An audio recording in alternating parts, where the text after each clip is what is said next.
ছোট মাছ কাটাকাটি অনেক বেশি ভেজাল, অনেক বেশি ঝামেলার। কিন্তু আমার স্বামী জানে ছোট মাছই অনেক বেশি পছন্দ করে।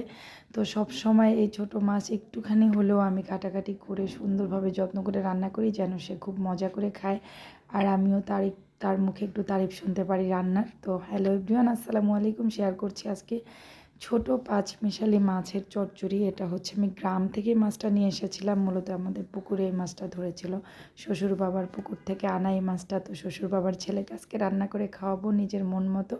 তো আমি এই মাছটাকে মূলত বেশিরভাগ সময় হাতে মাখিয়েই রান্না করি। ছোট মাছটা হাতে মাখানোই বেশি ভালো লাগে।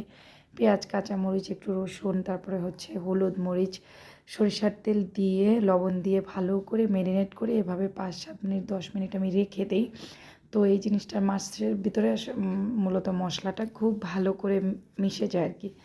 তারপরে হচ্ছে প্যানে বসিয়ে দিয়ে হালকা আঁচে মূলত আমি এই মাছটাকে রান্না করব। কোনো রকমের পানি মিক্স করি না এখানে। ওই যে লবণ দিয়ে হচ্ছে হলুদ মরিচ দিয়ে মাখানোর কারণে একটু পানি পানি বের হয়েছে। আর টমেটোর যেই পানিটা বের হবে এটার মধ্যে আমি মূলত এই মাছটাকে কষাবো। এই মাছটার এটাই হচ্ছে একটা ইন্টারেস্টিং পার্ট, যে পানি ছাড়াই প্রথমে যে মাছটাকে মশলার মধ্যে কষানো হয়, এই জন্য মাছটা অনেক বেশি মজা লাগে। তো আর ঢেকে দেবো যেন ওই মাছের ঘ্রাণটা চলে না যায়। একদমই ফ্রেশ মাছ, মানে নিজেদের পুকুর থেকে ধরা। তো এই মাছটা আসলে চাষের না। তো এই মাছটা খেতে এমনিতেই অনেক মজা হবে।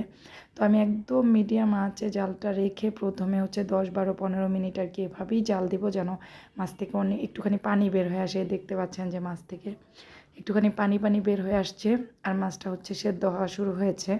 তো এভাবেই আমি জাল করতে থাকবো প্রায় আরও 10-15 মিনিট, যতক্ষণ না হচ্ছে পুরা ঝোলটা টেনে না যাবে। আমি ঢেকেই মাছটাকে রান্না করব। তারপরে যখন দেখবো একটু ঝোল ঘন হয়ে গেছে, আবার 1 কাপ পরিমাণ, জাস্ট ছোট্ট একটা কাপের 1 কাপ পরিমাণ আমি পানি দিয়ে দিয়েছি। এই পানিটুকুনের মধ্যেই পুরা মাছটা ভালোভাবে সেদ্ধ হবে।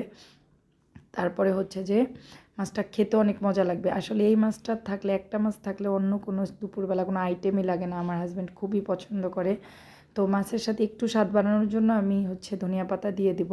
তো আমি ফ্রিজে রেখে দিয়ে 12 মাসই এভাবে ধনিয়া পাতা খাই।